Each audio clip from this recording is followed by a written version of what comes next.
자오자기. 에이 자오닝이 에이 자오 에이 부 자오로. 에이 부 자오. 에이 자오닝이 please 에이 부 자오. Nang ngoài ra lời đó rồi chị nè. Mà ăn cái này nhưng mà kiểu Na oli leire hai tara li. ôi nó ngay mà bị thu thu Monisan sauce na chupi. Tapi tay chặt đây mình mang cái này Kharaga hai bane ina. Pakora tak pagi multiplug pure. Ado mayam good morning. Ayu jing mantap ta chali thabak no bagi ngashina last day puja gi. To mayam sige sige khoi thabak hobat le siga pakora ta ani. Ngasi di jogoy numidina loina mak decoration na to loire. Somda mayai da mandoli ju sare leiga hapana.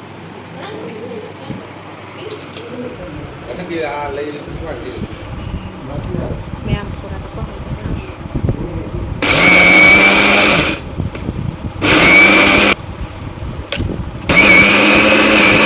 Mi jam dara bani nang si je pakora je balthi ma tak ta ya roi dori.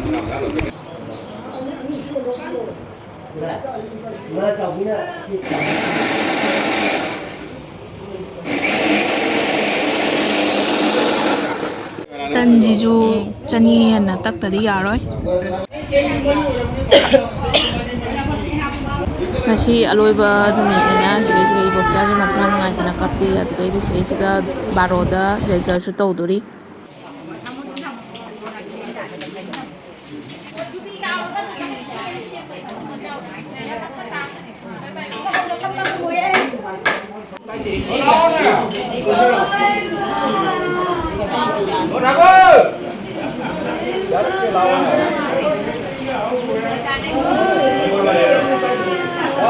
Sige lai hay ruk semi imano ibo ko kunna mayam ngashina aloi banumit sige sumaina khagi arepa leiba puja kumba taradi durga puja kumba taradi lepami duna sumaina yum ko khuding gi chata hadi lekai sige juk ko khuding gi chatna sumaina dini yana haya ba sige sige khoi yum dagi sumaina sumangda lai thamai thalaga aduga sumaina aina hapning ba khara do cheng chak jaha aina hapning ba khara do sige sige hapna pidoi ma ba ado sige sige kakau punani mani mamingda puja se tawri banina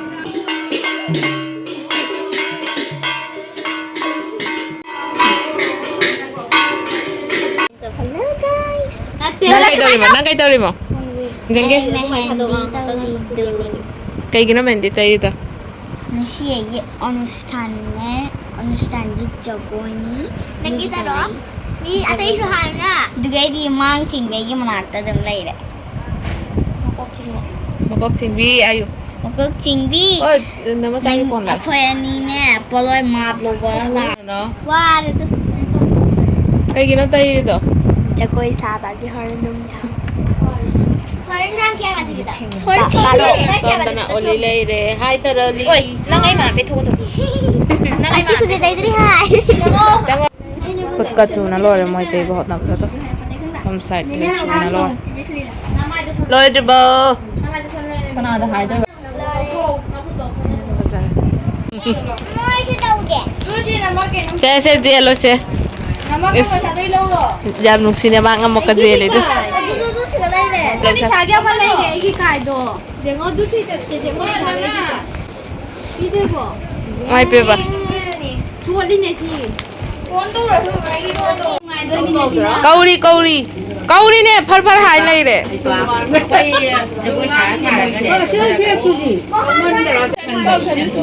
năng mà không thằng ở ba cây mường thang cái này lúc nào tao chỉ là chỗ này đó tao nói gì nó không phải lũ bạn tất cả là cái gì chị bạn mayam sige sige jaiga hau gare Bila nangi to tono nangi signature step to jagao ne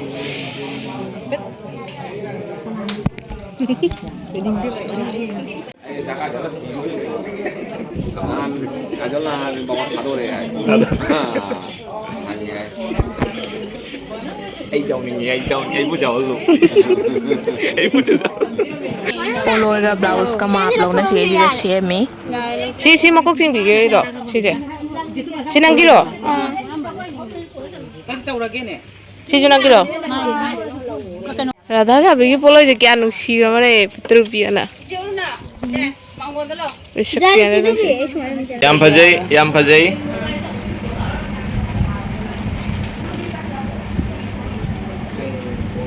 Ngarang na khanghaode khitang phajana su tobi ba. asina baja asina hele baja ata yingji Thaba thana loire ado ngasi de mi su yam tin dori bani na yum da chela ga pitu phajaba ma illare kening bai murti lai tare kera roi adum manuk ta chalani somna tai thaba gona bada jeiga gi video ga toba ngamaudare ado siga akhoi arati hona lai ram ado siloi ba chak thi gani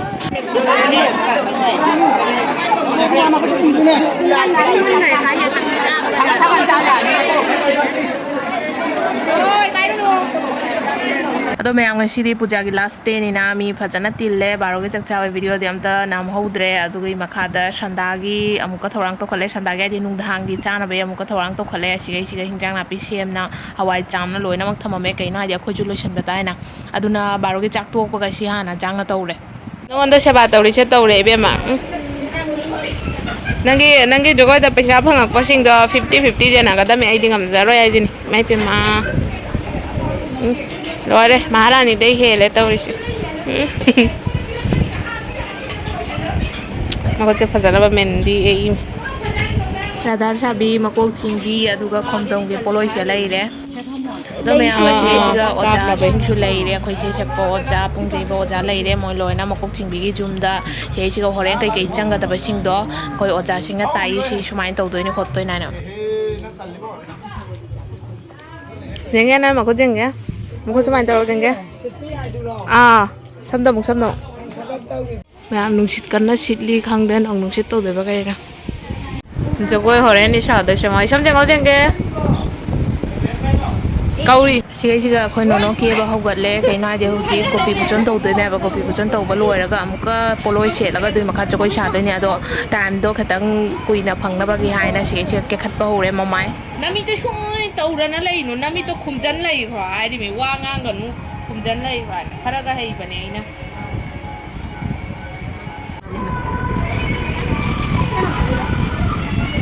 na hora ni ro to go to le situ jawre na tro ye mana to go le situ jawre na tro mulengan ha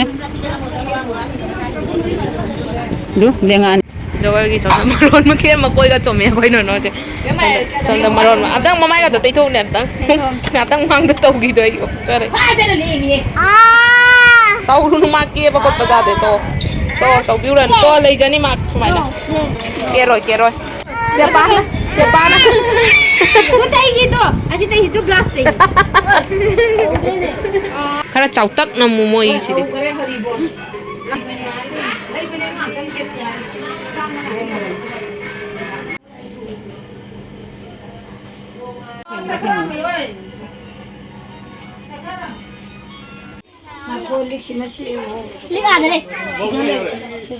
Chiga uji kopi bujon ke kopi loina mak lae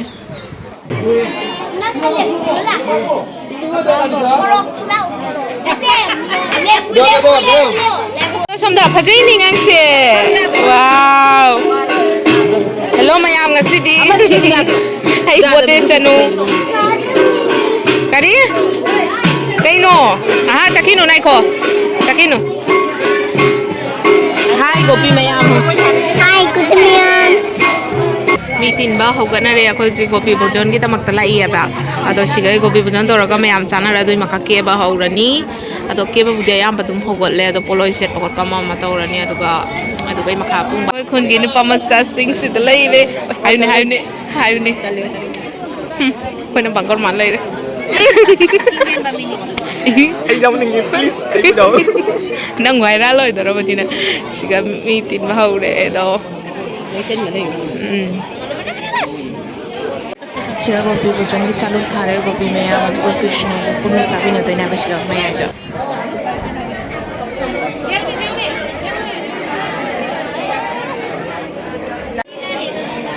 nama chabi ke rakti na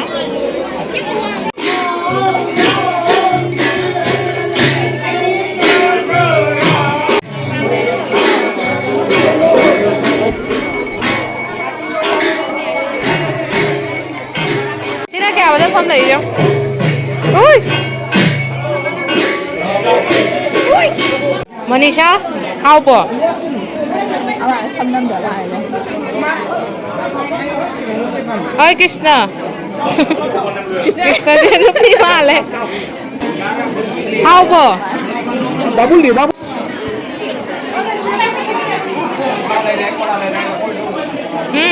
머니장 소스나 좁히지. 머니 싸. 좁고 줬어. 꼬시 소스나 좁히지.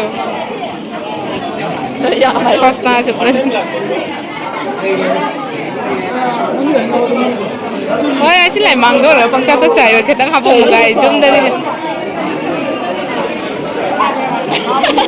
xa ra bò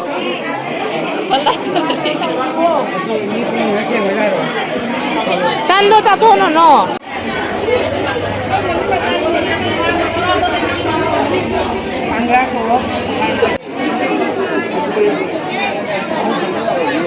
Maya maraksiga iti chalu ka phangaroi dain khale but finally chalu phange chare aduga lotion ma chalani hoji Mansha Mansha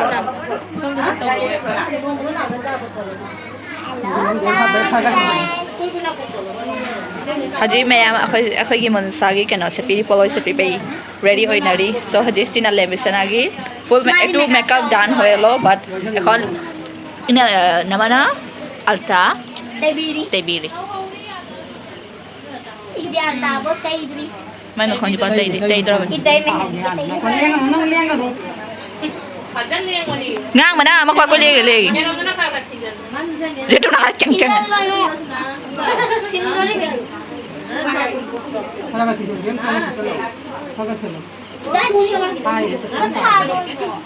Cái nó là sao nó cái nó có mấy chuột đi mà.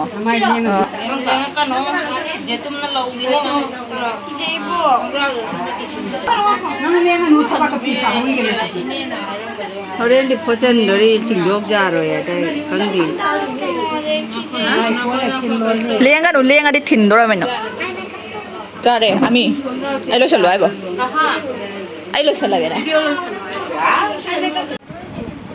Siga suka isu main Masih pajan ngang rồi ra này.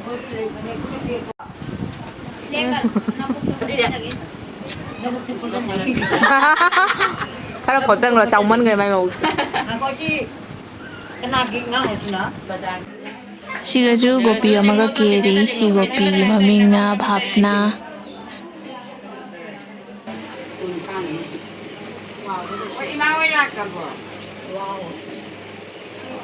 Đây mai xịt. Chẳng nó. Mari siga chẳng lei đi. Nó mamai kia này. Sutra apa lagi sutra do? Sutra famdori anda ini kami lagi di sini. Kona tumboy wala ka daw nang naway ni.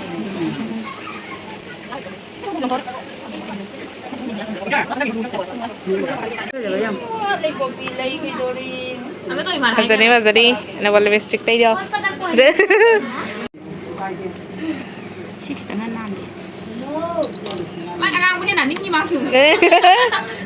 Mấy cái đó đâu vậy xây sạc vào cái tầm cái lấy để rồi mình khát ăn nàn rồi ra đây pop đâu rồi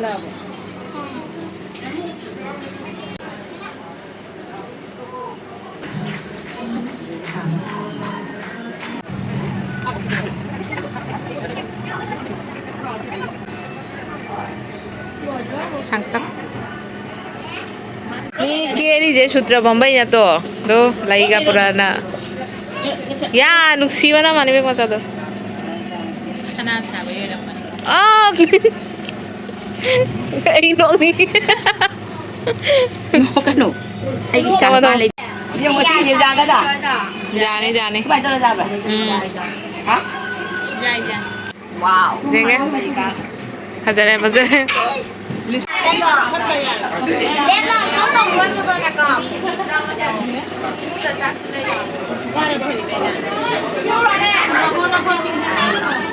Abdul udah boleh baru nak jalan. Iya, ada juga dari launa tuh channelnya. Ay mapangal ko kaya.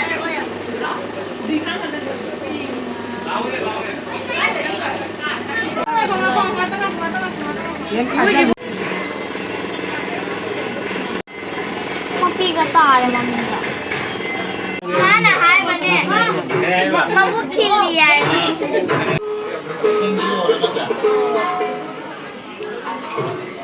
ꯃꯆꯝꯗꯣ ꯂꯧꯊꯣꯛꯅ ꯃꯃꯥꯡꯒꯤꯗꯣ ꯐꯖꯕ ꯂꯣꯏꯔꯦ ꯐꯖꯔꯦ ꯌꯥꯔꯦ ꯍꯣꯏ ꯑꯗꯨ ꯀꯣꯟ ꯁꯦꯝꯗꯣꯏꯅꯤ ꯆꯟꯗꯣꯟ ꯆꯩꯅ ꯍꯥꯞꯅ ꯁꯨꯃꯥꯏꯅ ꯁꯦꯝꯃꯛꯀꯗꯣꯏꯅꯤ ꯂꯩꯖꯅꯨ ꯅꯥꯏꯈꯣ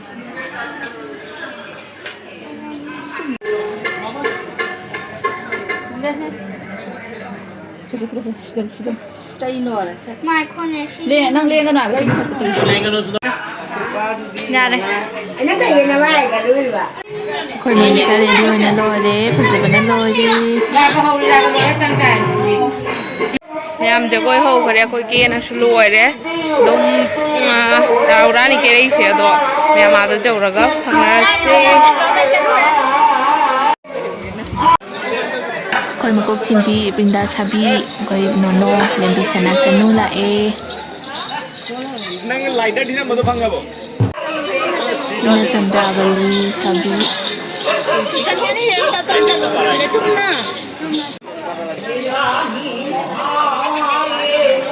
ꯐꯥꯏꯅꯦꯜꯂꯤ ꯑꯩꯈꯣꯏ ꯃꯣꯅꯤꯁꯥꯁꯨ ꯂꯥꯛꯑꯦ ꯍꯥꯏ Nãy còn đưa video tôi rồi.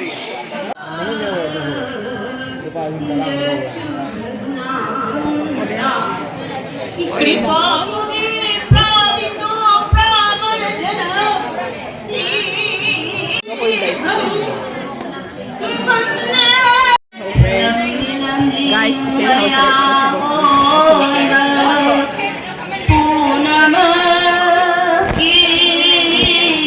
Abonita akhoi wajam ngangjaro mic manaktani fammi shire do usitte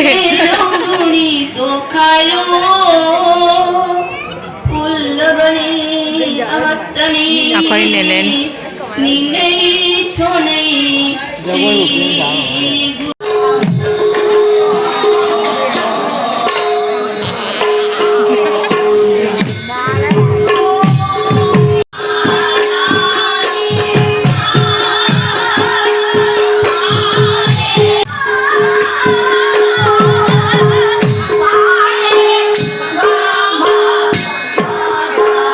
ꯃꯌꯥꯝ ꯖꯒꯣꯏꯁꯦ ꯅꯣꯡꯉꯥꯟ ꯕꯥꯎꯅꯤ ꯇꯧꯗꯣꯏꯁꯦ ꯑꯗꯣ ꯐꯨꯜ ꯚꯤꯗꯤꯑꯣ ꯍꯥꯞꯄꯛꯇ꯭ꯔꯁꯨ ꯑꯗꯨꯝ ꯑꯩꯅ ꯉꯝꯃꯤꯕ ꯃꯈꯩꯗꯤ ꯑꯗꯨꯝ ꯃꯊꯪꯒꯤ ꯚꯤꯗꯤꯑꯣꯗ ꯑꯣꯏꯅ ꯍꯥꯞꯆꯔꯒꯦ ꯀꯩꯅꯣ ꯍꯥꯏꯗꯤ ꯑꯗꯨ ꯚꯤꯗꯤꯑꯣꯗꯣ ꯃꯨꯛꯁꯤꯒ ꯍꯥꯞꯄꯗꯤ ꯃꯌꯥꯝ ꯑꯃ ꯁꯥꯡꯒꯅꯦꯕ ꯑꯗꯨꯗꯣ ꯃꯌꯥꯝꯗ ꯁꯤꯌꯔ ꯇꯧꯖꯔꯛꯀꯦ ꯑꯗꯨꯒ ꯃꯦꯃꯣꯔꯤ ꯑꯃ ꯑꯣꯏꯅ ꯂꯩꯍꯧꯔꯁꯅꯨ ꯍꯥꯏꯅ ꯃꯌꯥꯝꯗ ꯁꯤꯌꯔ ꯇꯧꯖꯔꯛꯀꯦ ꯑꯗꯣ ꯃꯌꯥꯝ ꯃꯊꯪꯒꯤ ꯚꯤꯗꯤꯑꯣꯗ ꯐꯨꯜ ꯚꯤꯗꯤꯑꯣꯗ ꯌꯦꯡꯕꯤꯔꯣ ꯑꯗꯣ ꯃꯌꯥꯝ ꯉꯁꯤꯒꯤ ꯑꯣꯏꯅ ꯑꯁꯤ ꯚꯤꯗꯤꯑꯣꯁꯦ ꯁ꯭ꯋꯥꯏꯗ ꯂꯣꯏꯁꯤꯟꯖꯔꯒꯦ ꯃꯌꯥꯝ ꯁꯣꯏꯗꯅ ꯂꯥꯏꯛ ꯀꯣꯃꯦꯟ ꯑꯦꯟ ꯁꯤꯌꯔ ꯇꯧꯕ ꯀꯥꯎꯕꯤꯒꯅꯨ ꯑꯦꯟ ꯕꯥꯏ ꯃꯊꯪꯒꯤ ꯚꯤꯗꯤꯑꯣꯗ ꯐꯪꯅꯔꯁꯤ